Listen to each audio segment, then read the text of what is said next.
Émile, le petit Émile. Si l'on parle tant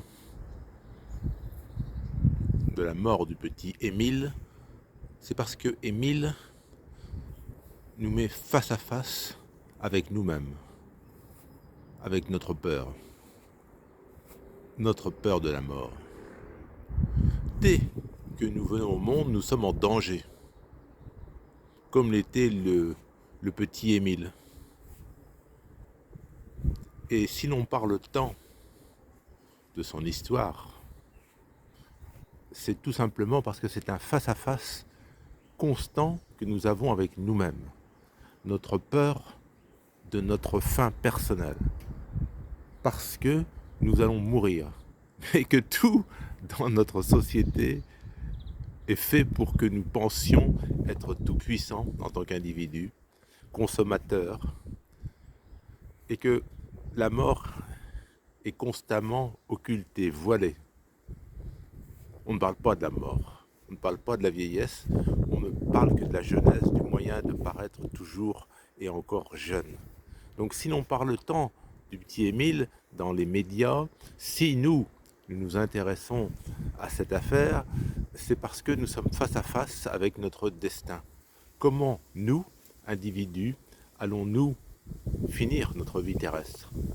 Une vie paisible, sans souffrance dans notre sommeil, ou peut-être une fin violente par accident, ou peut-être par assassinat, ou au cours d'une guerre.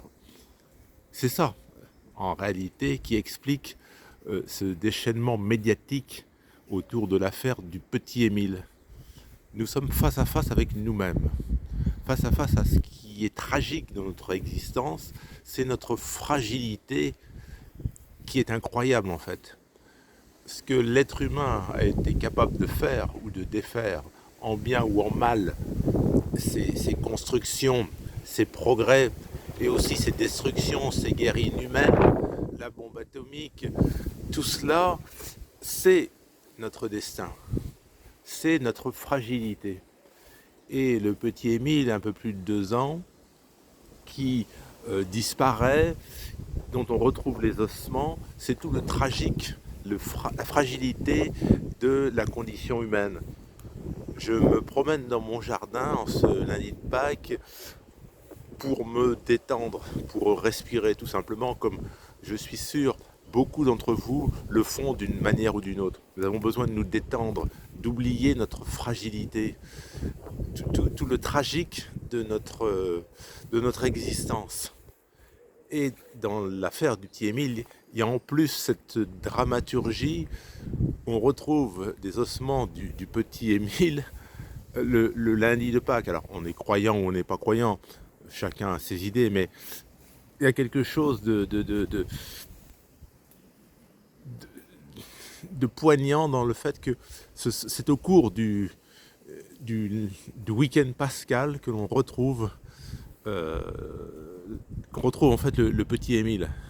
Il est mort bien sûr, mais en fait il n'est pas mort réellement, puisque son souvenir, ses photos vont rester dans nos visages, dans nos esprits plutôt, pendant très longtemps. Voilà, c'était un petit moment de simple réflexion sur notre fragilité humaine. Bonne fin de journée.